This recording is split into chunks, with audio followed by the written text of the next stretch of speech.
Good morning and welcome to this webinar, which is being run by the Campaign for Social Science and jointly with the National Centre for Social Research. The Campaign for Social Science, to say a little bit about it, is really a campaign to demonstrate how social science can improve public policy, society, and all of our lives.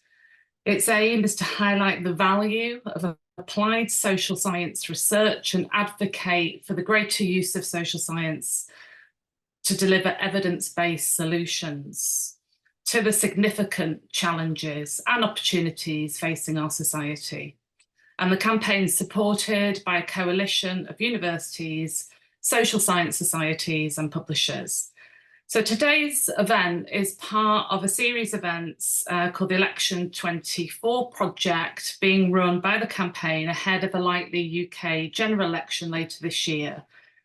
And through the project, basically, we're foregrounding social science research to try and help the next government of whatever political flavour to benefit from the insight of social sciences. The project launched in September 2023, and you can find a link in the chat to the online hub where you can read some of the articles published so far and details of a range of future events, both in person across the UK and other webinars like today's. And we'll also be hosting recordings of sessions, including today, so you can watch back the presentations again. So to get on to today, I should say that my name is Professor Imogen Tyler. I'm a Professor of Sociology at Lancaster University, and I'm going to be chairing today's session. And the focus today is going to be on taxation and welfare policy, a topic that continues to be a salient one for voters.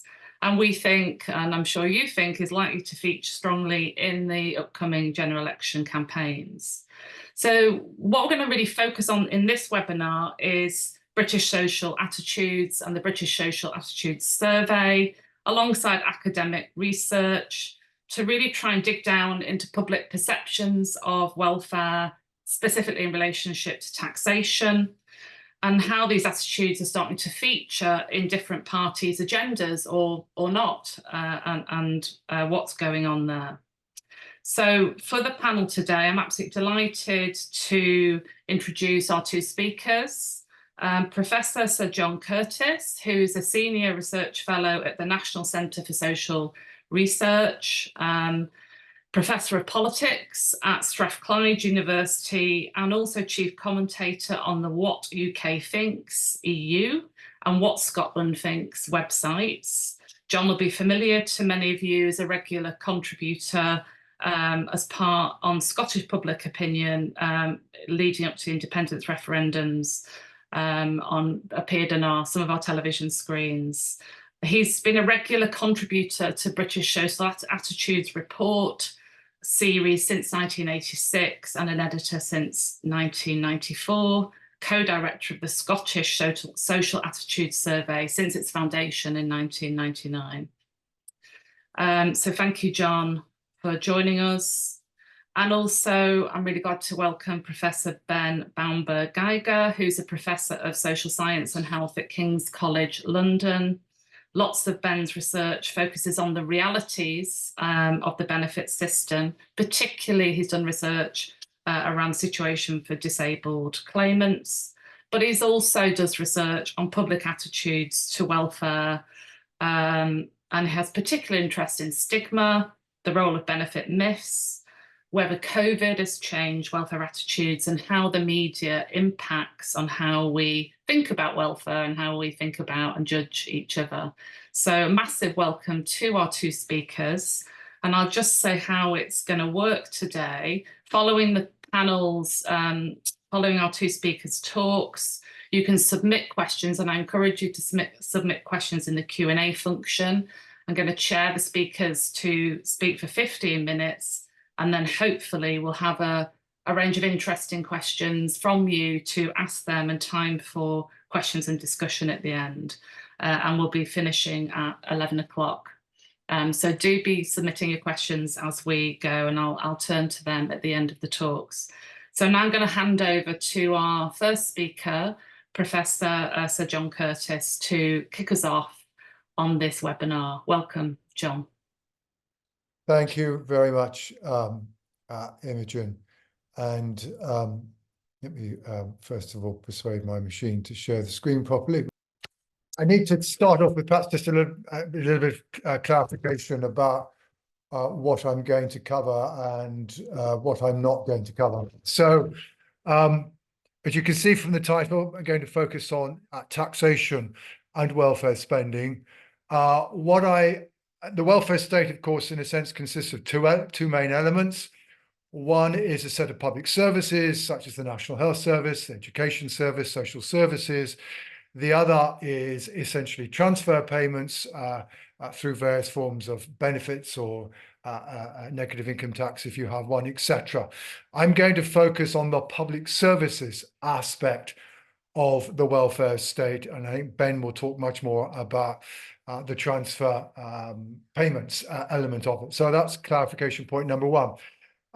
Second point I should make is that, of course, the backdrop to this election is one in which the UK is now experiencing record levels of taxation, record levels of public spending. We've seen the biggest increases in both, particularly in respect of the health service since 1945. And that, of course, is largely a legacy of the pandemic, together with the impact on energy of the Russian-Ukraine war and now other developments in the Middle East.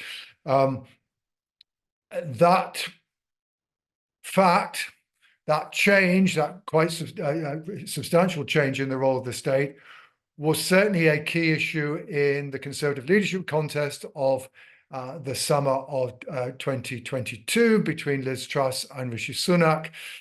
And what should happen now is now clearly also emerging as an issue in the election campaign, with certainly the Conservative Party suggesting that perhaps we should now be trying to reverse some of the increases that have happened since 2019. The Labour Party, perhaps at the moment at least, keeping its powder somewhat dry, other than saying it thinks we should be borrowing more, but not necessarily taxing more, but for the purposes of infrastructure. The third point that perhaps one should make, and again, it helps to explain the scope of this talk, is just to remind ourselves about what's been the trajectory of party support during this parliament. It has been a somewhat unusual parliament. We normally expect the government to be reasonably popular for a while after winning an election. It has a bit of a honeymoon period.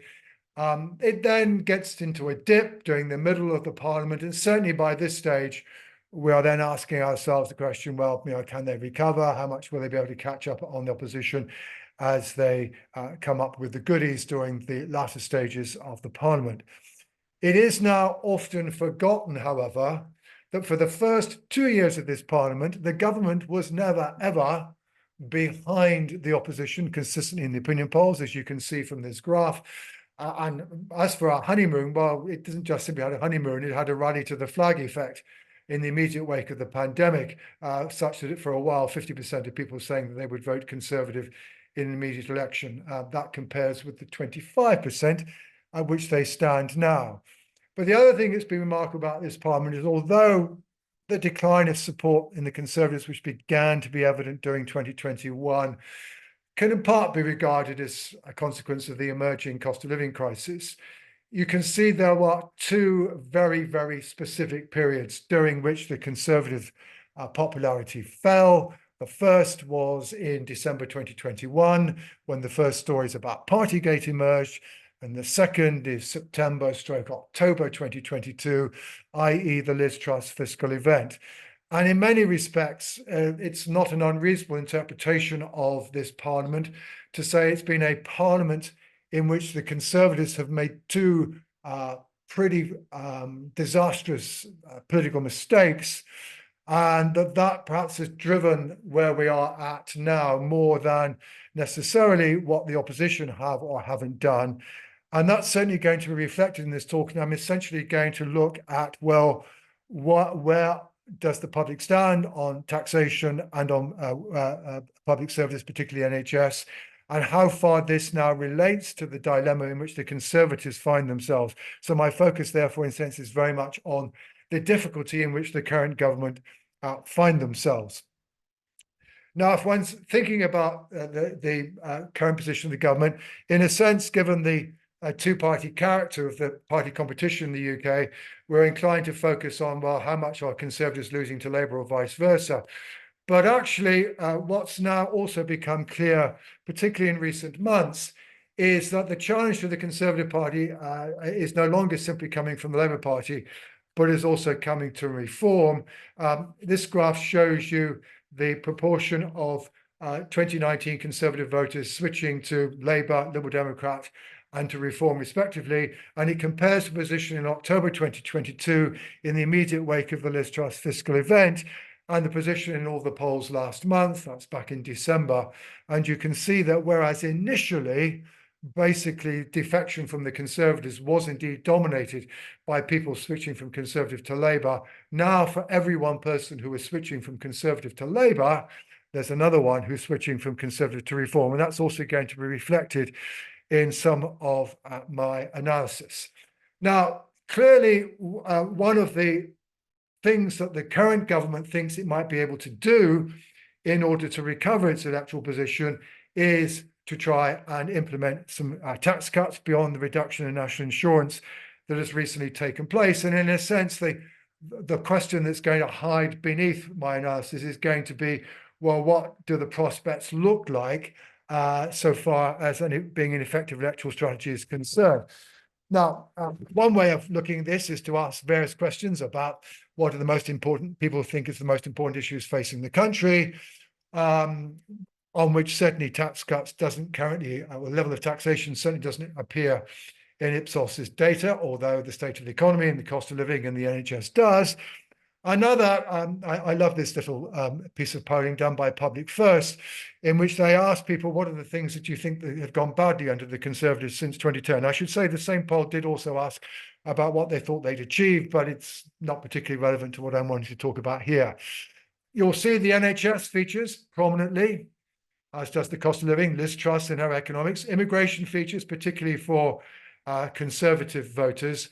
But what doesn't appear is the level of taxation. So that's just worth noting. So where do we now stand so far as attitude towards taxation and spending is concerned? Well, let me start with British Social Attitudes, which has been asking a question ever since it started in 1983, which is ask people, suppose the government had to choose, do you think it should increase taxation and spend more on health, education and social services, keep things as they are now, or to reduce taxation and reduce spending? Now, the honest truth is, with that formulation at least, it's never really been the case that people have said we should be reducing taxation and spending, but there has been variation over time between those who think that we should keep things as they are now, which is the orange line, and those who think it should be increased. You will see that in the run-up to the 1997 election, although the Labour Party and then the new Labour government for a long while did not accept that this was indeed where the public were at, but in the wake of gradually the difficulties that public services were facing, particularly in the 1990s, particularly the health service, the state of the schools, particularly in London, that there was an increasing distribution of responses to this question, which focused on increasing spending and taxation. New Labour eventually, about 2 years into office, accepted the message, and off they went, and they indeed increased spending on the health service in particular, got waiting times down. Schools in London in particular improved quite considerably. But some political science theory, particularly popularized by Chris Valazian, says that basically the public are very, very difficult to satisfy, because if you improve the public service, then after a while they say, well, thanks very much, that's really, really nice of you, but could you now please tax us less? And then if the government goes away and taxes people less, but maybe the public service is no longer quite good, after a while people say, well, it's very nice to have a bit more money in our pockets, but frankly, the school that my kid goes to isn't good enough, and I'm not sure I can't get an NHS appointment. So public opinion swings back again. In other words, as if the state expands, with the thermostat of people that people have in their head about taxation and spending, they say, hang on, we need to turn the tap of spending off now. But then after a while, when it gets too cold, they want the radiator back on again. And certainly that was the reaction to the rise in, to some degree, in taxation and in spending under New Labour. And the reaction against that was there for quite a while, and it was there during the early years of the Cameron-Osborne austerity. But even before the pandemic, we were beginning to rebel against the Cameron-Osborne austerity. But then you look at the right-hand side, and this is the fascinating bit. Despite the very dramatic expansion in the size of the state during the pandemic, so far at least on this measure, the public have not reacted in the way that one might expect if their thermostat will still set to the same temperature as it had been before the pandemic. They should have reacted against what's happened, but they haven't, in a way that perhaps is different from the position amongst conservative activists. Particularly tough indication on this, of course, is looking at people's attitudes towards NHS funding, because the NHS in particular has had a dramatic expansion in its level of funding in the wake of the pandemic. And although some of that's been cut back, a lot of that legacy is still with us. And here's a question that's been asked regularly by British social attitudes: should the NHS should we have more tax in order to fund the NHS, or should the NHS live within its budget? The blue line is more tax. That's still the more popular option. Yes, it's come down since 2017, unsurprisingly, but still basically we are in a position where people still think we're going to have to tax more. Equally, more recently, because the BSA data ends at the moment at the end of 2022, here's data from Opinium. It gets a somewhat different distribution in response to a somewhat different question. But again, you will notice that basically throughout this period, the blue line, which is the proportion of people who think we should be increasing taxation and spending, ever since March 2021 through to November of last year, has always been above the grey line, which is the proportion of people who want to reduce. And there's been no obvious trend, consistent trend in the direction of saying, hang on, we should now be reducing spending. Of course, there are some partisan differences in people's attitudes, and at the end of the day, the Conservative Party is trying to appeal above all to reconnect with those who voted for the party in 2019 but are now disinclined to do so. But the truth is that the extent to which there are differences according to people's political support is perhaps much more exaggerated at the elite level than it is in terms of the general public. And at the moment, this is a breakdown by party identification under British social attitudes. You can see, yes, Conservative supporters are less inclined to say that public spending should go up, but even so, it's still higher. It's the people with the grey bar. It's still higher amongst. It's still, there is many Conservative vote supporters who think that public spending should go up. I think it should remain as it is. So it's not even clear that this group is, as it were, overwhelmingly going in that direction. This is other data from Lord Ashcroft, which came out a couple of weeks ago. A somewhat different question. It's arguably this is a question where people were asked whether or not spending we should try to reduce the debt, we should reduce spending, or whether we should increase spending. The grey bar again is increasing the spending, and you can see that while again Conservative voters are not as keen as the general public. Compare the second trio with the first trio, it's still a very widespread view amongst Conservative voters. And what I also invite you to note, and this is a clue as to what's going to follow, is that even the views of those who are current Conservative supporters and have not defected from the party are not that different from the views of those people who voted for the Conservatives in 2019, which is an clue perhaps that even that this isn't necessarily an issue which has been particularly responsible for the decline of Conservative support since 2019. And indeed, what you then also discover, if you actually do analysis, is taking data from the British Election Study, which is a academic study of how voting behavior is emerging. It goes all the way back to the 1960s. So what I'm doing here is I'm taking people's views on taxation and spending. It's a very similar question to the British social attitudes question. Again, it's one where when it was done, which was back last spring, 51, even amongst conservative voters, only 16% of people wanted to see a reduction in taxation and spending, 26% wanted to increase.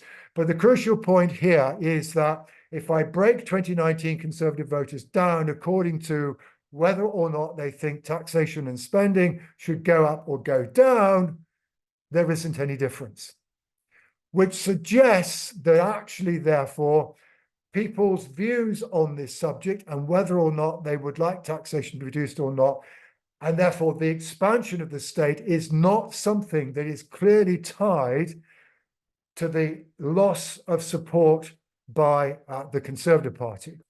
Now, that said, what is true is that if one then breaks down where the defectors have gone to, those people who would like to cut taxation and spending, who have defected the Conservative Party, are much more likely to go to Reform, whereas those at the other end of the spectrum are more likely to go to Labour. So there is some difference when it goes to when it comes to the destination that people choose, but it isn't obvious that this is an issue that lies at the heart of the political difficulties and electoral difficulties the Conservative Party faces themselves. Now, of course, one might want to ask oneself, well, why is it seemingly that the public have not reset their thermostat, and therefore why there isn't apparently this reaction against this dramatic role of the state in our lives, or indeed that the fact that it doesn't seem to be tied to the Conservatives' fortunes. And here, frankly, is a fairly simple clue. This is looking at satisfaction with the NHS. And again, this is something that's been measured on British social attitudes every year since 1983. The blue line are those who are satisfied. The orange line are those who are dissatisfied. You can see that under New Labour, in the lead up to the election in 1997, those who were dissatisfied more or less matched those who were satisfied. So you can see some of the concern about the health service in that era. Under New Labour, this changed quite dramatically. Satisfaction with the health service reached 70% by the time that New Labour was about to lose office. And this again continued for much of the period up to the pandemic. But since then, satisfaction with the health service has fallen off basically a cliff. And why has it done so? Well, certainly if you ask those people who are dissatisfied with the health service, as British Social Attitudes has done, the issue that above all they're most likely to mention is that it takes too long to get an appointment. And this also reflects what we know was the source of dissatisfactions with the health service back in the 1990s. So therefore, it may well be that at the end of the day, the reason why the public have not reacted against the expansion of the state is because the state isn't thought to be delivering on the public services side of the equation. And that until that is sorted, perhaps people are not going to be willing to embrace tax cuts. And certainly, in contrast to what I've shown you about attitudes towards taxation and spending, if we again break 2019 Conservative voters down according to their views about how the health service is doing, on the left-hand side are those people who think the NHS is actually getting better. I should say only 3% of 2019 Conservative voters are in that group. On the right-hand side are those who think the NHS is getting worse, which is nearly a half of 2019 Conservative voters. You can see there is a substantial difference. In other words, the fact that those who think that the NHS is performing badly, who voted Conservative in 2019, are less willing to vote for the party. And this, by the way, is reflected not just in defection to Labour, it's also reflected in defection to Reform. And it's also reflected in the views of the don't knows, which is those people who voted Conservative in 2019 said they don't know what they're going to do at the moment, a group in particular on whom the Conservative Party are hoping to found some kind of recovery. So To conclude, the public has so far not reacted against the expansion of the estate occasioned by COVID-19, seemingly because of their concern about the state of the welfare state, public services, and particularly the NHS. Even conservative supporters are only somewhat more likely to prefer a reduction in taxation and spending, and there is little sign that the overall decline in conservative supporters associated with attitudes towards taxation and spending, in contrast to views about the state of the NHS. This, of course, certainly might be thought to raise questions about whether or not a strategy based on trying to reduce taxation in the coming months is necessarily going to prove advantageous to the Conservatives. We certainly noted that so far the reduction in national health insurance hasn't done so. But of course, maybe things will be different second time around. But certainly the research evidence from a variety of sources does not lead one to anticipate that this is necessarily going to prove to be an effective strategy, at least for so long as waiting times in the NHS are as high as they currently are. Thank you, Sir John Curtice. And now we're going to be joined by Professor Ben Baumberg. Hi, thanks for that. Thanks for the invitation to speak as well. So I'm going to, within the sort of context that John's spoken about of general attitudes to tax and spend and a particular focus on the NHS, I'm going to talk about welfare attitudes and what it means for welfare reform this year and beyond. So I'm going to sort of do this in two parts. The first part, I'm going to talk about the rise and fall of anti-welfare attitudes, which I'll explain in just a moment. And then after I've described some of the findings in public attitudes, I'm going to start thinking about how to relate this to political developments. And this first part is going to be largely, though not entirely, based on the chapter in the British Social Attitudes report last year that I did with Rob de Vries, Tom O'Grady and Kate Summers. So a huge thanks to all of them. Anything I say that is insightful probably comes from them, but they shouldn't be blamed for anything that I say that isn't.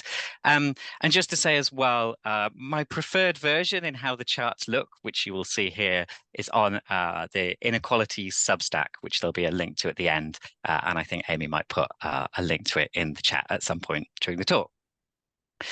So let me explain a bit then what I mean about the changes in anti-welfare attitudes. So by anti-welfare attitudes in particular, I'm talking about the belief that benefit claimants are not deserving. And there's a variety of different attitude measures around this. But the simplest one in British social attitudes is the agreement that many claimants don't really deserve any help. So this is from 1989 to 2007. This is the first part of the picture. And what you see is in the late 1980s, early 1990s, far more people disagreed than agreed that many claimants don't really deserve any help. So anti-welfare attitudes at this point were not that common. And then what you see, particularly in the mid to late 1990s and continued into 2000s, is far more people agreeing that many claimants don't really deserve any help. So this sharp rise in anti-welfare attitudes. But what we see after this point, when we continue it, is that anti-welfare attitudes have fallen. And the start of the trend took place in about 2012, and it ended in about 2019. I'm going to come back to that in a second. So that at the present time, particularly in sort of 2019-ish, but still at the time, we're at lower anti-welfare attitudes than at any previous time than we have seen in the British Social Attitudes series. So this is the rise and fall of anti-welfare attitudes. Now, the conventional explanation of the rise in anti-welfare attitudes is that it's partly about party politics. So in particular, I've drawn this orange line. This is the split in the previous graph, but just the agreement side of it, between Conservative supporters and Labour supporters. Obviously, the numbers of people in these groups and the composition in these groups changes slightly, but it's still a helpful way of breaking it apart. And we see that at the start of the period, there's about a 20 percentage point difference between Labour and Conservative supporters in agreement that many claimants don't really deserve any help. After the change in New Labour's political rhetoric in the mid-1990s, this sort of goes down to about a 10 to 15 percentage point difference. So there's a bit of a change in the attitudes of Conservative supporters, but we see the changes in attitudes concentrated among Labour supporters. And in fact, Tom O'Grady's book from a couple of years ago, which really goes into this, shows other bits of support that something particular among Labour supporters was going on here, which might say that the reason behind this attitude change is something to do with New Labour's change of political position in terms of welfare. What we see more recently, though, so for this 2012 to 2019 very sharp fall in anti-welfare attitudes, is it's pretty much shared across Conservative and Labour supporters. So it doesn't seem to be about political positioning, much as there was lots of changes in political positioning over this period. If anybody wants to know what's happening in the most recent period, we can come back to that, but I'm not reading too much into what's happened since 2019 for reasons that I can explain later. So there's been a rise and fall in anti-welfare attitudes. Anti-welfare attitudes are now at record lows, but it doesn't seem that the fall in anti-welfare attitudes has got the same explanation in reverse as the rise in anti-welfare attitudes that we saw before. So what explains falling anti-welfare attitudes? Well, as we go through in our chapter in the British Social Attitudes Report last year, there's not really an obvious smoking gun. It's not about political partisanship. It's definitely not about COVID-19. So there's a separate paper that Rob and I have done that came out last year, which shows that this is not to do with COVID and goes into the reasons behind this. And again, I can come back to that in the discussion. It's not about poverty perceptions. So more people think that there's poverty now than there used to be, and people are particularly likely to think that poverty's gone up in the last 10 years. But this doesn't seem to explain the changes in anti-welfare attitudes. It's what political scientists commonly refer to as parallel publics, which is often what we see in attitude change. Most groups in society seem to be moving in parallel.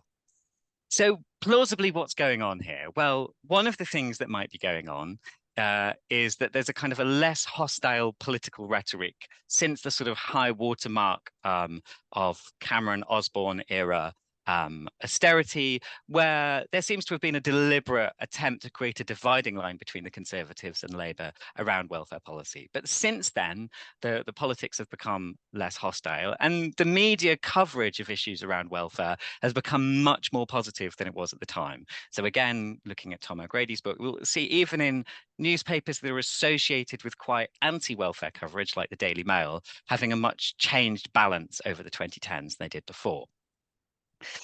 Now, itself, this is quite plausibly a response to the policy changes, particularly 2010 to 2012, austerity and welfare reform, that just made it less easy to land a kind of an anti-welfare piece because of how people thought policy had changed and the things that they saw around them in their everyday lives. So this might come back to some of the things that John was talking around in terms of thermostatic welfare attitudes. So that's probably the most plausible explanation. But this leaves us with a puzzle. So I've said that anti-welfare attitudes are now almost at record lows. But what we've seen, particularly, in fact, since we wrote this report in British Social Attitudes last summer, we have seen a huge number of headlines which are associated with the Conservatives positioning themselves as more anti-welfare than they were before. It's still not back to where we were in sort of 2010 to 2012, but you see this a lot. There's a couple of different dimensions to this that I'm going to come back to later on, but you saw this in the autumn statement, and you see this in continued political positioning into January 2024. So what is going on here? So in the remaining 8 or 9 minutes or so, I don't have a definitive answer, but I'm going to try and suggest some things, and I'm really interested in how the debate goes in your views or things that you find more or less plausible.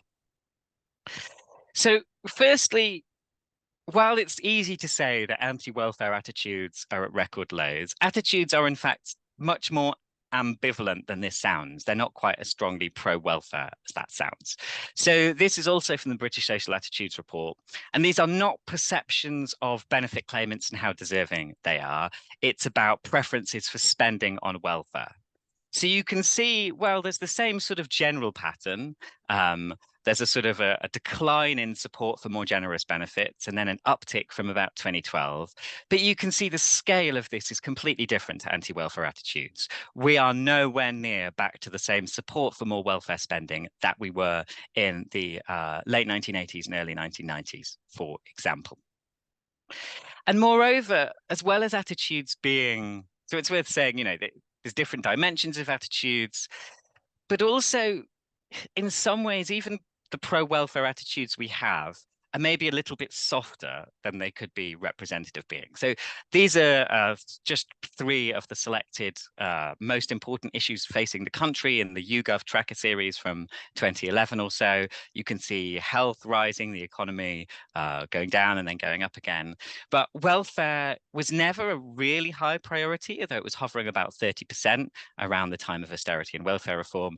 And it has gone down since then. So now only about 10% of people choose welfare as one of their sort of top 3 priorities as the most important issues facing the country. I just think there's not necessarily that many people that are changing their vote, even in response to the pro-welfare attitudes that they have. Secondly, not only are welfare attitudes kind of ambivalent and sometimes soft, but they're also more complex than simply being pro or anti-welfare. So we do see, I think, a much stronger opposition to kind of general cuts in benefits than we saw in the early 2010s. So partly evidence for this just comes from the fact that around the Liz Truss government, she made an attempt to kind of cut benefits and faced an internal revolt within the Conservative Party that this was not felt to be an acceptable thing to do, which is not something that we would necessarily have seen in 2010. Similarly, with the budget that we've just had, autumn 2023, benefits were raised with inflation, and this was a popular step even among Conservative voters in, for example, the YouGov polling. Should be noticed that as a sort of a cheaper way of seeming partly pro-welfare is to threaten not to raise benefits in line with inflation and then to raise them inflation. There are still many issues around benefit adequacy, but the trailing of a more hostile policy and then ending up with something less hostile is a clever political tactic, even if it gets repeated quite a lot. But within that, there is public support for specific cuts and harsher treatment. So not a kind of a broad, we're going to cut benefits for everyone, but some bits of rhetoric that there might be more support for. So one of them is around harsher conditionality for long-term unemployed people. The numbers of people likely to be affected by this are really, really small, even if it is implemented in exactly the way that it was announced, which personally I have my doubts of. But it's a very easy thing to announce, and it's sort of widely supported by lots of people. The other major direction that things are going is around curbing claims related to anxiety and depression, partly kind of out of work claims that I'm going to refer to as incapacity claims following the DWP, and partly the extra cost disability benefits, PIP and DLA. And so there's been a really big focus on this in the autumn statement and in lots of things we've seen since. I'll try and put the slides up either connected to this or on the inequalities Substack, so you can follow through the links. But I did a paper a couple of years ago on the fact that while disabled people are often seen as deserving in surveys when presented as disabled people, when you break this down into different groups of people, you see a lot of different responses. And people with mild to moderate mental health problems are not necessarily seen as deserving as many other groups of disabled people. This framing has also not seen a lot of challenge. I would sort of describe the commentariat as largely accepting this framing. And maybe even within the Labour Party, although I have less insight into that. That doesn't mean I think the framing should necessarily be accepted. As Imogen said in the introduction, I do a lot of work around disability in the benefit system. And I'm trying to assemble all of the various different statistics that I think are not very trustworthy here into a better form, because I don't really agree with a lot of this framing. But nevertheless, it hasn't really been challenged so far by much of the commentariat. And in some other work that I did that came out last year, the way that politics and the media frame disability benefit claimants, I think, ends up influencing the way that people judge disabled benefit claimants that they know in their everyday life. particularly ones where they don't know them very well. So neighbors, where there's very ambiguous outward clues about what's actually going on in someone's life. I think this is probably a bit sticky. It takes a bit of time for people's attitudes to change for reason that that paper goes into, or I can come back to in the discussion. But nevertheless, it's not implausible that if this framing continues for a period of time, we will gradually start seeing some changing attitudes related to it, much as I've said, I'm not convinced by this framing myself. And so the first issue is that anti-welfare attitudes or welfare attitudes in general are kind of ambivalent and sometimes soft. The second issue is around the complexity of welfare attitudes. And finally, just to flag that politics is more about more than average attitudes. So it's not necessarily the case that you should interpret the conservative positioning as appealing to the general public as an undifferentiated mass. You know, it's about ways of appealing to their core vote. It's about policies that can unify what in other respects is quite a divided conservative party. One of my friends, I can't claim this phrase, but I quite liked it, described it as another arrow in the culture war quiver. So you're just interpreting where it fits in a broader political context, including the things that John talked about before. And Labour, particularly pre-election, are just concentrating on avoiding risk, especially anything that looks like a spending commitment.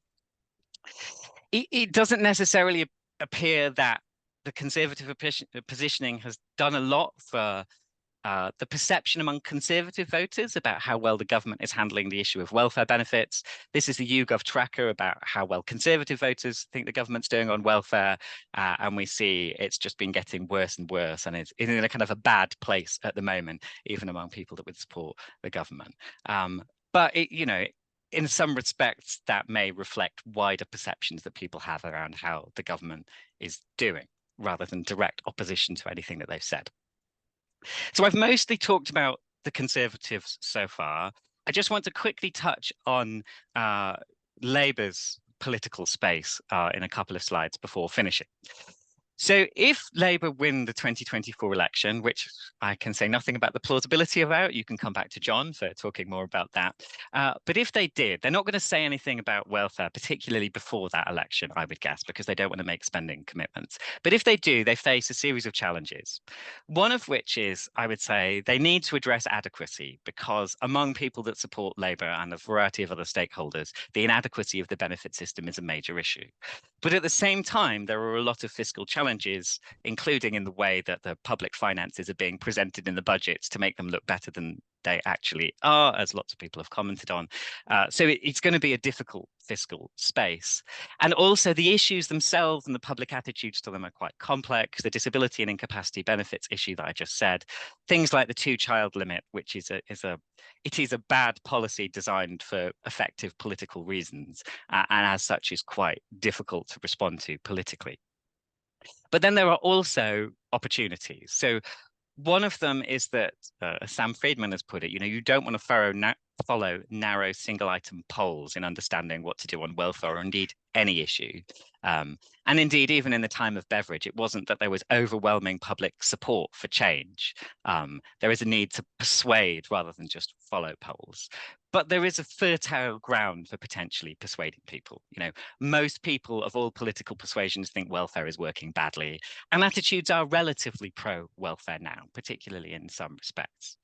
And there is a way, therefore, in which radical reform could land well, particularly if framed not just in things to do with adequacy, but just in changing how it feels to claim benefits and the consequences that has for both claimant well-being and their engagement with the labour market. But I'm happy to come back to any of that in more detail, and also just to say that the link to the Inequalities blog, where I'm going to write more about all of these things, I'll be up in a sec. But just to summarize the overall message, anti-welfare attitudes have fallen back to the level of the early 1990s. This might make you think that some of the conservative attacks at the moment are mistaken, but I don't think that's necessarily the case. You need to understand the complexity of welfare attitudes. And then if Labour win in 2024, then politically there are both challenges and opportunities on welfare, and we will just have to see if that happens, what responses they do. But otherwise, I shall stop there, and I'm looking forward to the discussion.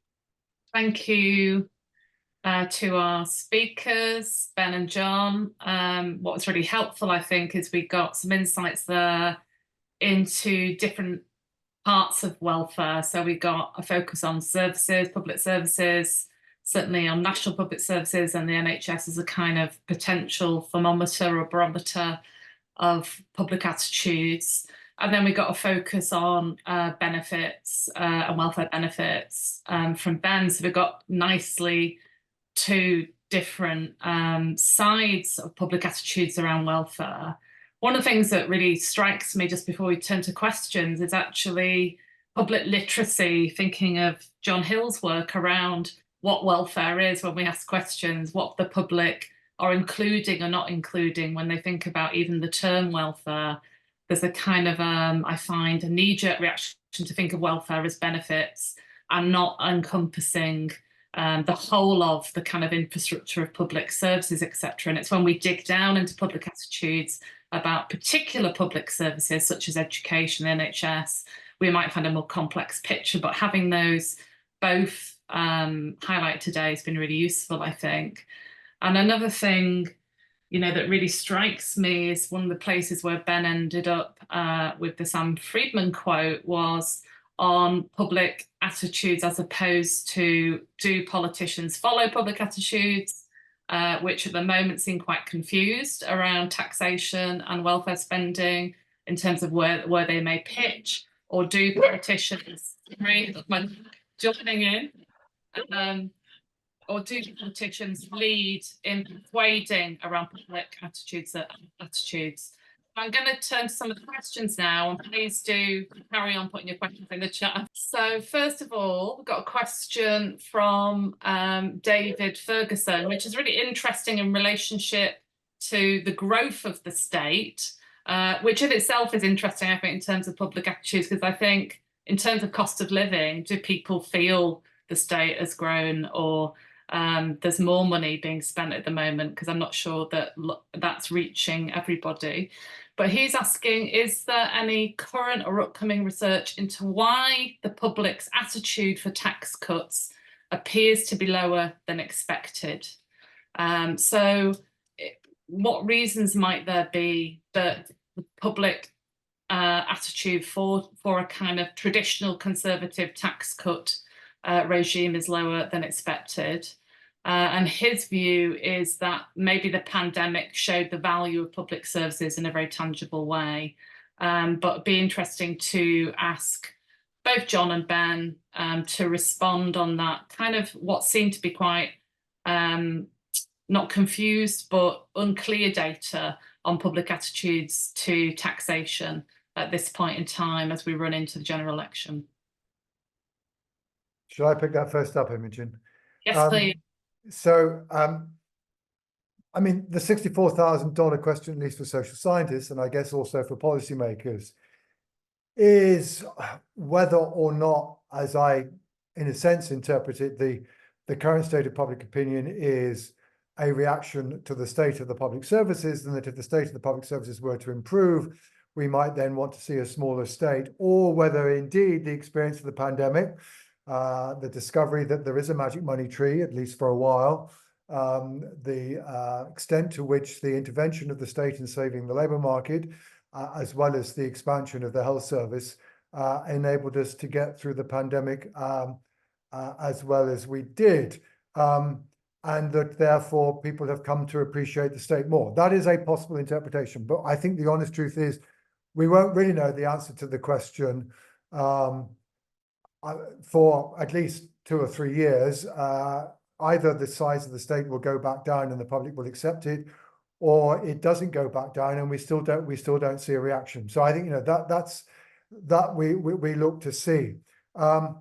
It's worth saying, however, that so far as the political difficulty for the government is concerned, although the backdrop is different, the difficulty politically is similar. So you're talking now about a government that has had to introduce various forms of tax cuts, primarily through raising corporation tax and not raising the threshold on income tax in line with inflation. It's had to introduce a variety of tax cuts earlier on in the parliament, and it's now trying to reduce them. This actually is very remarkably similar to the political difficulty, at least, that the government faced between 1992 and 1997. In the wake of a general election campaign in 1992, in which the Conservatives had attacked the Labour Party for claims that it had various tax bombshells, in practice, the Conservative Party raised taxation in a variety of ways. They were accused very effectively by the then Labour opposition of presiding over 23 Tory tax rises. Later in the Parliament, the government tried to reduce the level of taxation, and indeed both the 1995 and 1996 budgets reduced the basic rate of income tax by a penny in the pound, and it made no difference to their standing in the polls. In other words, the political problem might be is that if you've actually presided over an increase in taxation for good reasons or bad, but in a way that's therefore contrary to the message that you've otherwise been hitherto associated with, it's very, very difficult to recover later in the Parliament, and that people won't necessarily therefore respond to the tax cut. So in other words, it may well be that there's a fundamental change. There may not have been a fundamental change, but even so, the political difficulty is not necessarily a new one. And maybe in the end, so far at least as the electoral consequences are concerned, at least in the short run, it's the political difficulty of changing your message that in the end will be the most difficult one for the Conservatives to overcome.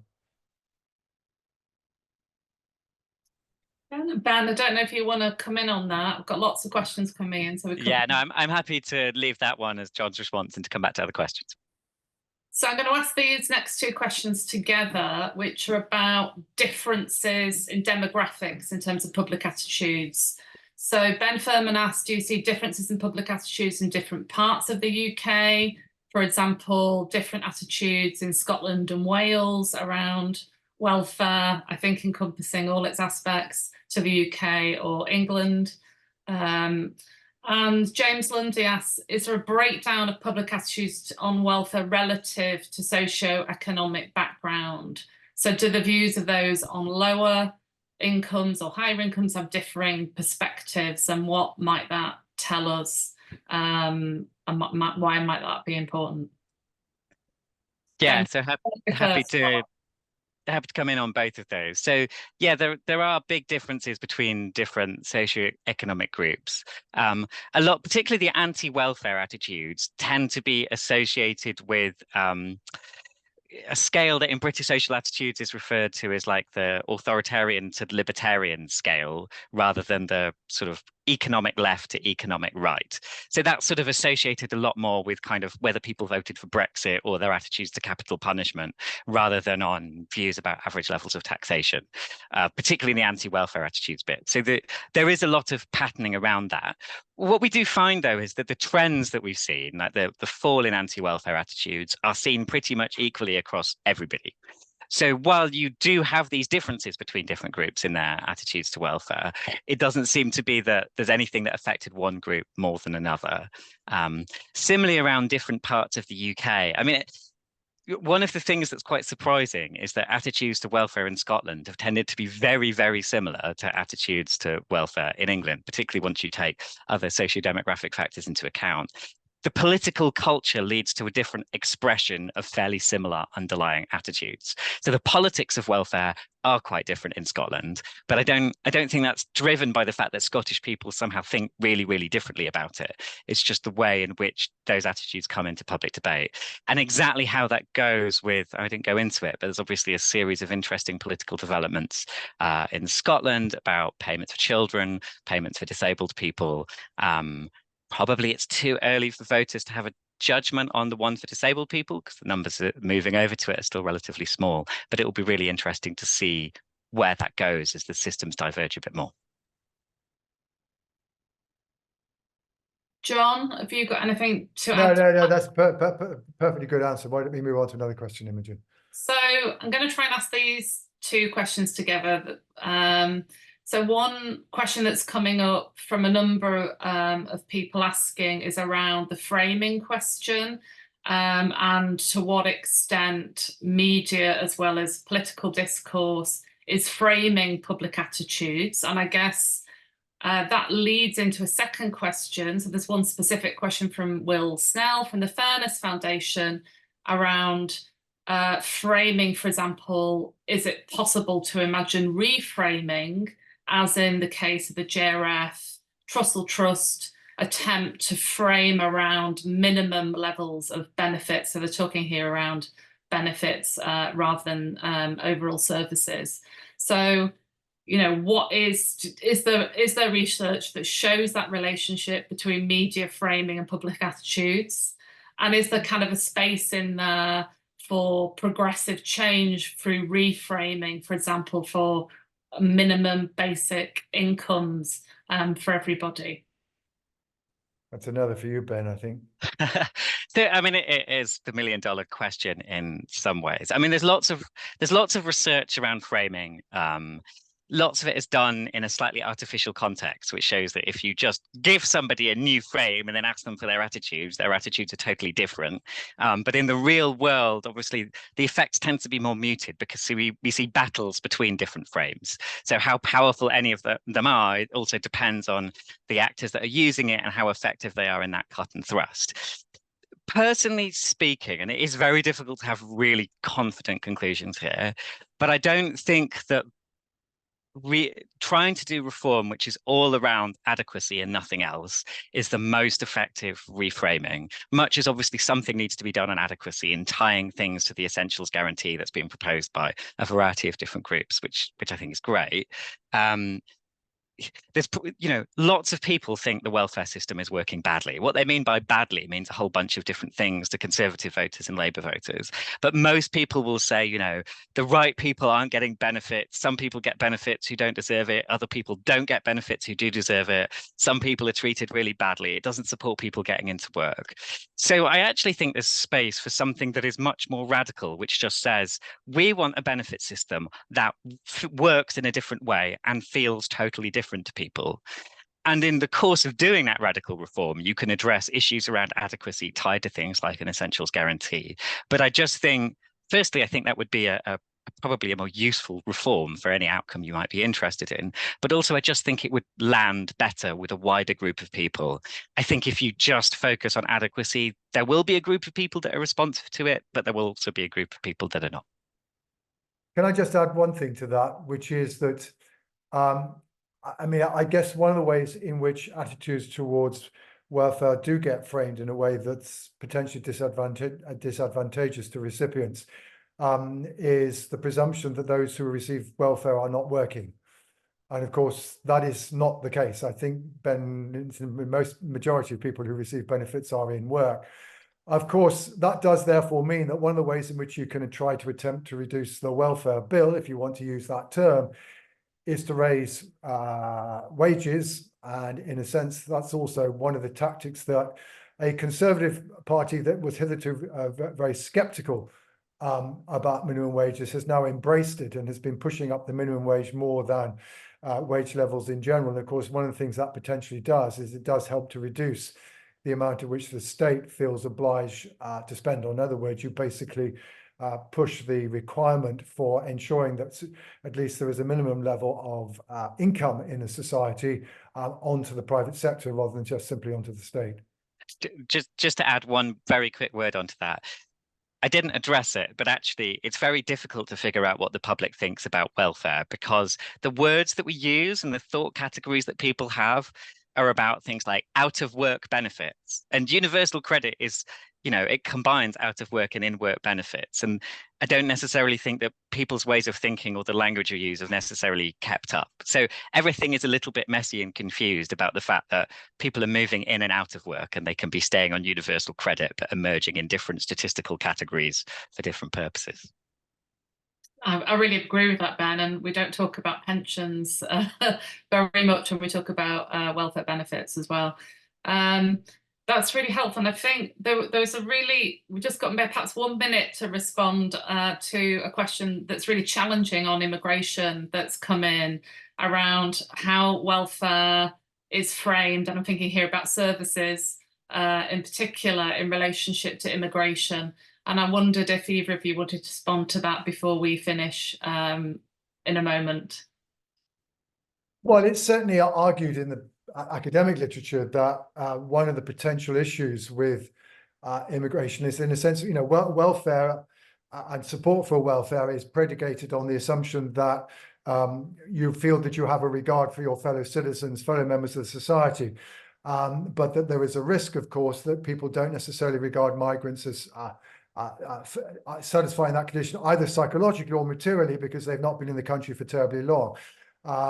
What you tend to discover, you start to research in this area, that certainly the public don't necessarily feel that people should have access, for example, to welfare benefits in the moment they arrive inside the UK. But after about a period of 5 years or so, they've been paying into the system for a while, as they see it. Then eventually it's thought the migrants should have access. Of course, the government in particular is at the moment charging people quite a lot to have access to the health service. But you know, it's that issue that in part is raised by migration into a society which has effectively a non-contributory welfare state system. I'm afraid, sorry, okay. I'm going to have to wrap up. I'm really sorry, Ben.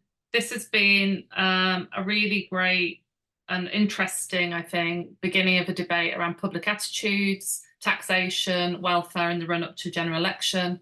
Thank you to both of you for your discussion. I think you've left us with lots of interesting questions around public attitudes, where they come from, whether politicians should be also leading, framing, etc., of these issues. So I'm sorry to have to end, because there are a lot more questions, so perhaps we need to rerun another panel on public attitudes, because it's been fascinating. But thank you very much to both our speakers, Professor Sir John Curtice, Professor Baumberg by Geiger, and it's goodbye from me. Thank you.